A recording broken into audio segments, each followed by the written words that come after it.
ማርያም ቤዛ አይደለችም ስላሉት ጳጳስ የኦሮሚያ ክልል ፕሬዝዳንት አቶ ሽመልስ አብዲሳ ምን አሉ? ኦሮሞ ሆነ እንደዚህ ምሁር ከሆንክ አትፈለግም። ኦሮሞ ሆነ እንደዚህ ትውልድን የምትመራ ከሆነ አይፈለግም። በኦርቶዶክስ ቤት ኦሮሞ ጠል ናቸው። ለሃይማኖታቸው ብሎ አይደለም በዚህ አባት የዘመቱበት ምክንያት ኦሮሞ ስለሆኑ ትልቅ አገረ ስብከት ስለሚመሩ በመጮው እና እነሱ የሚፈልጉትን የሚዲያ ጫዋታ ውስጥ በመግባት ሳይሆን በሰከነ መንገድ እርምጃዎችን መውሰድ ይገባል። ዘማሪ ኬፋ ምዳቅሳ ስለ ነብይ መስፍን ቢሹ አስደንጋጭ ምስጢር አጋለጠ። ከኪሴ ውስጥ አወጣው ማለት ነው ቅጠሉን፣ ሁለቱን ቅጠል አንቺ አልኳት ወይ በቃ ለኛ የሚሆን መድኃኒት ይዤ መጥቻለሁ። ለሷ ነው ምነግራት። የምታድሩበት ሩም ሄዳችሁ ሩም ውስጥ ከገባን በኋላ ማለት ነው። ጉድ ነው። እሺ ከዛን ለኛ የሚሆን መድኃኒት ይዤ መጥቻለሁ። በእምነት ትበያለሽ፣ ምንቆይበት ሐሙስም ምንጠብቅበት ፕሮግራም የለም። ስለዚህ ወተን መሄድ ብቻ ነው አልኳት። ለምንድን ነው ጠንቋይ ቀልባችሁ ቤታችሁ ውስጥ የምታስቀምጡት? አታሰድቡን፣ በዓለም ሕዝብ ፊት አታሰድቡን። ዘማሪ ኬፋ ምዳቅሳ እንዲህ ሲል ስለ ነብዩ ከባድ ምስጢር አጋልጧል። ፕሮቴስታንት በሚባል ሕዝብ ውስጥ ያለ አይነት ቀውስ ሌላ ቦታ የለም። ፕሮቴስታንቶች ስለ ነገ ማስተንበይ ይፈልጋሉ። ስለ ጤንነታቸውና ስለ ተለያዩ ነገሮች መፍትሄ ፍለጋ ወደ ነቢያቶች ጋር ይሄዳሉ። የትኛው ቤተ እምነት ነው ትፈወሳለህ እያለ ገንዘብ የሚበላው በብዙ ነገር የሚሰደበው እምነት እኮ የፕሮቴስታንት እምነት ነው። አማኝ እኮ የተጠራው ለእረፍት ነው። ለእረፍት ተጠርተን ግን እንሰቃያለን። ለምን መከራችንን እንበላለን? ለምን አንድ ጠንቋይ ነቢይ በየቤታችሁ እየቀለባችሁ ታስቀምጣላችሁ? እነኚህ ነቢያቶች እንኳን ስለ ነገ ሊነግሩን ስለ ራሳቸውም አያውቁም። ምንም አይሰጧችሁም፣ ደግሞም የላቸውም። ሁሉ ያለው እግዚአብሔር የሚባል አምላክ አለ። ሁሉን አዋቂ፣ ሁሉን መርማሪ፣ በሁሉ ቦታ የሚገኝ እግዚአብሔር ብቻ ነው። ስለ ነገ ቀድሞ የሚያውቅ እግዚአብሔር ነው። እባካችሁ ፕሮቴስታንቶች በዓለም ሕዝብ ፊት አታሰድቡን። ተረጋጉ፣ ራሳችሁን ቻሉ። ከእግዚአብሔር ቃል ጋር ራሳችሁን ፈትሹ። ግንኙነታችሁ ሁሉ ከእግዚአብሔር ቃል ጋር ብቻ ይሁን። ከአንዱ አዳራሽ ወደ አንዱ አዳራሽ አታባክኑ ስል ነው ዘማሪ ፓስተር ኬፋ ምዳቅሳ እጅግ አስደንጋጭ የሆነውን መልእክት ያስተላለፈው። ለኦሮሚያ ኦርቶዶክስ ተዋሕዶ ልጆች፣ የኦሮሞ ልጆች ሁላችሁም ስሙ። ለምንድን ነው በአማርኛ የምናገረው? እነሱም በአማርኛ ስለሆነ የሚሉት ይኸውላችሁ። ሕያው እግዚአብሔርን እኔ አገልጋይ እንደሆንኩኝ ታውቃላችሁ። እኚህን የተወደዱትን ጳጳስ ሊቀ ጳጳስ አቡነ ገብርኤልን ስማቸው እንደዚህ ነው። እግዚአብሔርን እኔ የምሰብከውን እኔ የምናገረውን ስለተናገሩ ብቻ ደግፋቸዋለሁ። ከኦርቶዶክስ ተዋሕዶ ቤተ ክርስቲያን ምንም ተቃውሞ የለኝም። ፋይሌ ውስጥ ገብታችሁት ማወቅ ትችላላችሁ። በእነ አቡነ ሳሪዎስ ጊዜ በኦሮሚያ ቤተ ክህነት በጣም ብዙ ፋይት አድርጌያለሁ እኔ በግሌ ማለት ነው። ምክንያቱም የኢትዮጵያ ኦርቶዶክስ ተዋሕዶ ቤተ ክርስቲያን እንድትፈርስ ለሰከንድ አስቤም አላስብም። ይኸውላችሁ አባታችን እነኚህ ጳጳስ ትልቅ ባለስልጣን ናቸው። በደንብ ስሙ የኦሮሞ ልጆች፣ አንዳንዴ የማታውቁ ነገር ስላለ ነው የምነግራችሁ። እኚህ ታላቅ የቤተ ክርስቲያኒቷ ሊቀ ጳጳስ የምዕራብ ሸዋ አገረ ስብከት መሪ ናቸው። ትልቅ አገር ነው የሚመሩት። ትልቅ ቤተ ክርስቲያን ካቴድራል ነው የሚመሩት። ይሄ ደግሞ አይፈለግም። ኦሮሞ ሆነ እንደዚህ ምሁር ከሆንክ አትፈለግም። ኦሮሞ ሆነ እንደዚህ ትውልድን የምትመራ ከሆነ አይፈለግም። በኦርቶዶክስ ቤት ኦሮሞ ጠል ናቸው። ለሃይማኖታቸው ብሎ አይደለም በዚህ አባት የዘመቱበት ምክንያት አንደኛው ኦሮሞ ስለሆኑ ትልቅ አገረ ስብከት ስለሚመሩ። ኦሮሞ ሆኖ ምሁር ከሆንክ የመጽሐፍ ቅዱስ ዕውቀት ካለክ አትፈለግም፣ ትገፋለህ። ሁለተኛው ደግሞ ከራሳቸው አንደበት ምስክርነት ስሙት። ይሄው ሞታ ምን እንደሚል አልፋና ኦሜጋ የነበረው ያለውና የሚኖረው ኢየሱስ ክርስቶስ ይባላል። እኒህ ሰው ግን ተረባርበው የመጣባቸው ኦሮሞ ስለሆኑ ሌላ ምንም ነገር የለም። ፖለቲካ አልተናገሩም፣ ዘራቸውን አልጠቀሱም። ቤዛ ነው ኢየሱስ ነው። ወደርክም ጠላ በቋንቋቸው መሰባበር እንደው ደስ ይላል የሚናገሩት አማርኛ። እኛ አባት ለዚህ ሁለት ነገር ብቻ ነው የሚጠሉት። በቃ አንደኛው ኦሮሞ ስለሆኑ፣ ሁለተኛው ምሁር ስለሆኑ። ቤተክርስቲያን እነኚህን አባት ለማብቃት 40 ዓመት 50 ዓመት ዋጋ ከፍላለች። ሊቀ ጳጳስ የምትሆነው 40 50 ዓመት ዋጋ ከፍለ ነው። ቤተክርስቲያን የኢትዮጵያ ኦርቶዶክስ ቤተክርስቲያን ዋጋ ከፍላ ኢንቨስት አርጋበት እንደዚህ አይነት ንጹህ ቅዱስ ሊቀ ጳጳስ ይገፋሉ ለሁለት ነገር። አንደኛና ዋነኛው ኦሮሞ ስለሆነ ኦሮሞን መሬቱን ይወዳሉ፣ ኦሮሞን ግን አይወዱም። እግዚአብሔር ምስክሬ ነው። እኔ እውነቱን ልንገራችሁ፣ የኦሮሞን መሬት ይወዳሉ፣ ኦሮሚያን ይወዳሉ። የኦሮሚያን ምዕመን አይወዱም። ኦሮሞን ኦርቶዶክስ የሆንክ ሰው አይወዱም። ቢወዱ ኖሮ ያንተን ሊቀ ጳጳስ ይወዱ ነበረ። በአደባባይ አውጥቶ አይሸማቀቁትም ነበረ። አይወዱትም። የኦሮሞን መሬትና የእናንተን ገንዘብ ወርቅ መሰብሰብ እንጂ የሚወዱት ኦሮሞን አይወዱም። ለምን 4 ነጥብ እናወራም? የኦሮሚያ ኦርቶዶክስ የኦሮሞ ልጆች ሃይማኖታችሁን አጠንክሩ። በአፋን ኦሮሞም በአማርኛም በእንግሊዝኛም ስበኩ፣ አስተምሩ ንጹህ ወንጌል። ሆቴል ነበር አልጋ ያዝነው። ገባና እዛ ተኛን። ልክ ልንተኛ ስንል ከኪሴ ውስጥ እሷ አላየችም ነበር እስካሁን ድረስ። ከኪሴ ውስጥ አወጣው ማለት ነው ቅጠሉን፣ 2ቱን ቅጠል።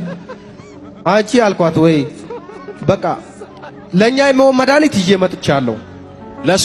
ለሷ ነው የምነግራት። የምታድሩበት ሩም ሄዳችሁ ሩም ውስጥ ከገባን በኋላ ማለት ነው። ጉድ ነው። እሺ ከዛን ለኛ የሚሆን መድኃኒት ይዤ መጥቻለሁ። በእምነት ትበያለሽ፣ የምንቆይበት ሐሙስም የምንጠብቅበት ፕሮግራም የለም። ስለዚህ ወተን መሄድ ብቻ ነው አልኳት። ምንድነው ያመጣው አለችኝ። ሚሪንዳ አዘዝኩኝና ከሆቴል እንኪ 1 ሚሪንዳ ያዥ አልኳትና ለኔም 1 ሚሪንዳ ያዝኩኝና በላን ቅጠሉን ድብና አድርገን ሆቴል ውስጥ እዛው። አቤት የታለ እዚህ ቤት? እሺ ቢገልስ አለችኝ። እግዚአብሔር በዚህ ሙቱ ካለ እንሞታለን፣ እግዚአብሔር በዚህ አግኙ ካለ እናገኛለን። የሚገልም ከሆነ ይግደለን። ከዚህ በላይ ከሰው ስድብ በላይ መሞት የለም። በጣም እንደምነግራችሁ አይደል፣ ከባድ ነው። ምናልባት ችግር ያለባችሁ ሰዎች ልታውቁ ትችላላችሁ። በጣም ስድብ አለው። እንደ ችሎታ አድርገው መውለድን የሚቆጥሩ ሰዎች ስላሉ እንደማትችል አድርገው ነው የማምኑት። ስለዚህ ከባድ ነው። በእምነት ብያልኳት ከገደለንም ይግደለን። ከዛ በላንና እየተሳሳቅን ተኛን። ጠዋት ትኬት ቆርጠን ወጣን፣ ወደ ሻኪሶ ማለት ነው ወጣን። ከዛ በወሩ ስንጠብቅ የለም። ከብራዘር ባለቤት ጋራ ይሄ ነገር ወር አለፈው፣ ሆነላችሁ እንደሄዳችሁበት ተባባሉ። ማን? እሷና የብራዘር ባለቤት ማለት ነው። ፕሮቴስታንት በሚል ኤሪያ ላይ ያለ አይነት ቀውስ ሌላ ቦታ የለም። ታውቃላችሁ? ይሄን ቱ ቢ ኦነስት ዊዝ ዩ ለምን መሰላችሁ? ማወቅ ይፈልጋሉ። ስለ ነገ ማስተንበይ፣ ጤንነታቸው ለሴኩሪቲ መሆን ይፈልጋሉ። ለዚህ ነው በጣም አቢዩዝ የሚደረጉት። የትኛው ቤተ እምነት ነው ንገሩኝ እስቲ ገንዘባቸውን ትፈውሳላችሁ ያሉ የሚበሏቸው?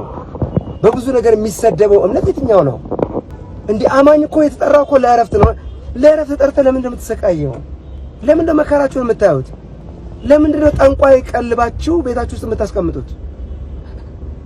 ስለ ነገ ሊነግረህ እግዚአብሔር ነው ምስክሬ። ስለ ራሳቸው ማያውቁ በአፈ ቅቤ ሆዱ ጩቤ በሆነውም የምትበሉት ለዛ ነው ይመስላችኋል። ምንም አይሰጧችሁም፣ የላቸውም። ሁሉ ያለው እግዚአብሔር የሚባል አምላክ አለ። ሁሉን አዋቂ፣ ሁሉን መርማሪ፣ በሁሉ ቦታ የሚገኝ አያችሁ፣ በሁሉ ቦታ አንድ ጊዜ የሚገኝ ስለ ነገ ቀድሞ የሚያውቅ ይህን ነገር ሉዝ አድርግ ይሁን ይህን ከማረግማ አንዱን ደሙን ጠጥቼ የሚል ባለስልጣን፣ አንዱን ገድዬ የሚል ሀብታም፣ ይሄ ነው የሞላው በአጠቃላይ። ይሄንንማ ቻንስ እንደምንም አድርጌ ዊን አድርጌ እጄ ማስገባት አለብኝ። ፕሮቴስታንቶች ባካችሁ ልለምናችሁ፣ እኔ አንድ ነገር ልንገራችሁ፣ አታሰድቡን። በዓለም ሕዝብ ፊት አታሰድቡን። የኢትዮጵያ ፕሮቴስታንት እምነት ተከታይ ጀስት ተረጋጉ፣ ኩል ዳውን፣ ራሳችሁ ላይ ኑሩ፣ ራሳችሁን ቻሉ።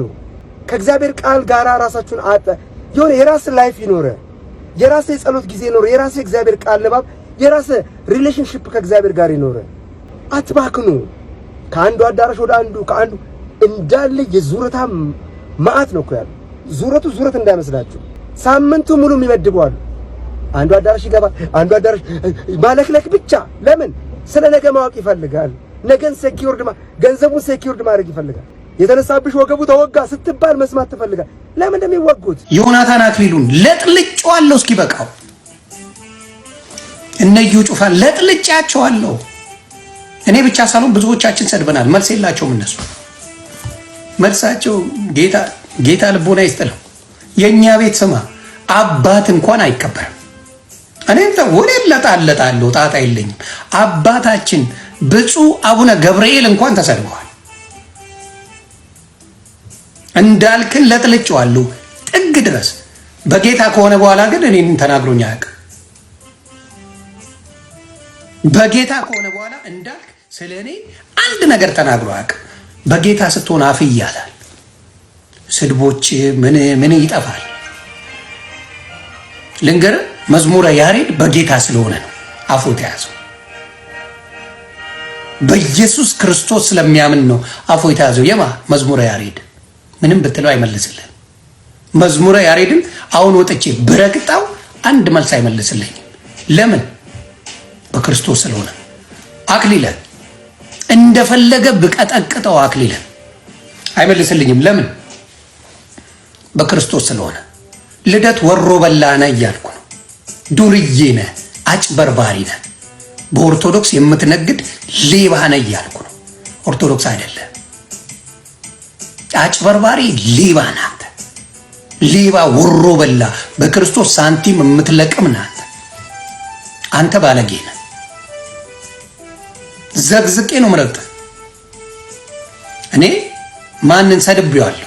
ምረት አበን በጌታ ስለሆነ አይመልስም። ለጥልጬዋለሁ። ምረት አበን አንድ ቀን መልሶልኝ አያውቅም።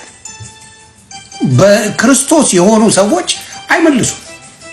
ያልሆኑ አጭበርባሪዎች ግን አሉ። ኦርቶዶክስ ትክክለኛ እምነት ናት። ግሳንግሷ ግን መውጣት አለበት። ግሳንግስ መውጣት አለበት ከኦርቶዶክስ። ይሄ ደግሞ ይሆናል። አባታችን ጀምረውታል። የጀመሩት ነገር ነው፣ መመለስ አይቻልም። አንዴ መልሰው ግሳንግስ ይወጣል። በተአምር ግሳንግስ ይዘመጣ እድናለሁ ማለት አትችልም። የሚያድን ክርስቶስ ብቻ ነው። የማንንም ግሳንግስ ብታነብ አትድንም። መዳን በሌላ በማንም የለም ይላል። በክርስቶስ ብቻ ነው። በግሳንግስ አትድንም። እየነገርኩ ነው። እኔ ኦርቶዶክስ ነኝ። ትፈራዋለህ? የክርስቶስ ስም ሲጠራ እማልፈራ ኦርቶዶክስ ነኝ። ትደነግጣላችሁ፣ ትፈራላችሁ፣ ፖለቲካ ውስጥ ትገባላችሁ። ነገርኩ እኮ እያንዳንዱ አሜሪካ ያለው ኦርቶዶክስ ቤተክርስቲያን የፖለቲካ ቤት ነው። ዋሻው እያንዳንዱ የኦርቶዶክስ ቤት የፖለቲካ ቤት ነው። እንግዲህ እኔ እናትነትን ብቁ ሆኜ የተቀበልኩት አይደለም። አሁን እንኳን ጠና ብያለሁ፣ ትልቅ ሰው ሆኛለሁ። ሙሉ ሰው ለመባል ከተጠሩት ነኝ። የመጀመሪያዎቹ የእናትነት ኤክስፒሪየንሶቼ ግን እንኳን የሰው ልጅ የሚያህል ባለራ ልቀበል ራሴን እንኳን በሚገባ የማላቀበት ለምን እንደመጣው መጨረሻ ምን እንደሆነ የማላቀበት ወቅት ላይ ነው እግዚአብሔር ያመነኝ እና ግን ብቁ ስለሆንኩ ሳይሆን ሊያበቃኝ ነው ያመነው እና እናትነትን ሳስብ ለብቁዎች የሚሰጥ አይደለም፣ እንድንበቃ የሚሰጥ ነው። ሰውነት መስጠት አይደል? የሰውነት ትርጉም መጨረሻው አምላክን መምሰል ነው። ያ ደግሞ መስጠት ነው። መስጠት ደግሞ ቀላል አይደለም። መስጠት ድንገት አይመጣም። መስጠት ያረገዝን ቀን አይመጣም። እናትነትንም ወዲያው እንደተዋወቅ ነው አይመጣም። በሂደት በልምምድ ግን ያንን ያለማምደናል። ያንን ትልቅነት ማለት ነው። በዚህ በወደቀ ዓለም ስንኖር የሰውነትን መጨረሻውን አናየው፣ የክብሩን ጥግ አናየው። ምናልባት ግን እናትነት ትንሽ ያሳየናል ብዬ አምናለሁ። ለምን? ራስን መካድ ስላለው ለእኔ የምንለውን ሰዎች እኔን ባዮች ስለሚያደርገን ማለት ነው። ያንን ትልቅነት በቃ ሳንችለው ጸጋ ስላለው ስለሚያስችለን ማለት ነው። እናትነት ትልቅ ነው። የተባረኩበት እግዚአብሔርን እማመሰግንበት እድል ነው እና በዚህ አጋጣሚ እናት መሆንን ለታደሉት በተለይ ለዘመኔ ሴቶች፣ ለታናናሾቼ በተለይ ይህንን ጥሪ ይህንን አገልግሎት እንዲያከብሩት ምናልባት እኔ ብዙ ዓመት ፈጅቼ አርፌበት ይሆናል በሙሉ ልቤ። እንደዛ እንዳይሆንባቸው ትልቅ ነው። መዘግየት አይደለም፣ እጅ መስጠት አይደለም፣ መቅረት አይደለም። እንደውም ከፍታው ነው። ምንም ከዚህ በላይ የምንሰጠው የለም። እናት ስንሆን መክሊት ስለሆነ አደራ ስለሆነ ሳንበቃ የታመንበት ስለሆነ እንደውም እጅግ እንድናከብረው ዓለምን ስናይ በየዕለት የሚሆነውን ስናይ ልባችንን የሚሰራው ብዙ ነገር መሀል እኔ ምን ማድረግ እችላለሁ ብንል ለዛሬ ብቻ ሳይሆን ለነገር ምናልባት ያንን የተሻለ የሚያደርጉ ሰዎችን መስራት እንችላለን። ምናልባት በዛ መካከል ሰላምን የሚያወሩ ሰዎችን መስራት እንችላለን። አፍቃሪዎችን መስጠት እንችላለን። እኔ አሁን የአራት ወንድ ልጆች እናት ነኝ። አሁን ይህን ሳስብ ነገ ትዳር ቢይዙ ግንኙነት ውስጥ ቢገቡ ቢያንስ የአራት ሴት ልጆች ልብ እጄ ላይ እንዳላምናል። ስለዚህ ይህን አደራ እተጋበታለሁ። ለጎረቤቶቻቸው፣ ለሚሰሙበት ስፍራ፣ ለሚወዷቸው ልጆች ሁሉ ይሄ ሸክም እኔ ላይ አለ። ስለዚህ እናትነትን መቅረት ለሚመስለን፣ እናትነትን ከህልሞቻችን ጉዳይ ከሚመስሉን ነገሮች መዘግየት ለሚመስለን በእውነት እንደዛ እንዳልሆነ ማስተዋል እንዲሆንልን ብዬ መናገር እፈልጋለሁ። እናትነት የ9 ወር ሸክም ብቻ አይደለም። አሁን ስለ ነፍሰ ጡር እናት ምስሏ ያለች ነበር አለጊዜና እውነት ነው። ተሸክመናል፣ ብዙ አጣጥመነዋል፣ ብዙ በቃ ኢቨን የፈጣሪ መኖር ራሱ እንዴት ነው ሰው የሚክደው? ይህን ኤክስፒሪየንስ ያደረገች ሴት እንዴት ይቻላታል ብለን ያሰላሰልንባቸውም ጊዜያት አሉ። እናትነት ግን ዘላለማዊ ሸክም ነው። በቃ አንዴ ተገናኝተናል፣ አንዴ ተሳስበናል። ህትመታቸው እኛ ውስጥ አለ፣ ህትመታችን ለሱ ውስጥ አለ። የኔ እናት ወልዳኝ ትለኛለች፣ አሁን ከልጆቼ ጋር ትጫወታለች። እንደውም ትንሽ ከቆየች የኔን ልጆችን ልጅ ልታይ ትችላለች። ግን ሁሌ ምን ይደንቀኛል፣ ከፍቶኝ ካደርኩ ታውቃለች። ጠዋት ትደውላለች፣ ደህና ነሽ ትለኛለች። በወጣትነቴ ደስ የማይል ጊዜ ካሳለፍኩ ታውቃለች፣ ሰላም ነው ትለኛለች። እና አይገርምም? ይህ ምስጢር አይገርምም? እናትነት ትልቅ ነው። እናትነት እድል ነው። እናትነት ምስክር ነው። የሰጪው የአገልግሎቱ ሰጪ የመክሊቱ የባላደራው ምስክር ነው።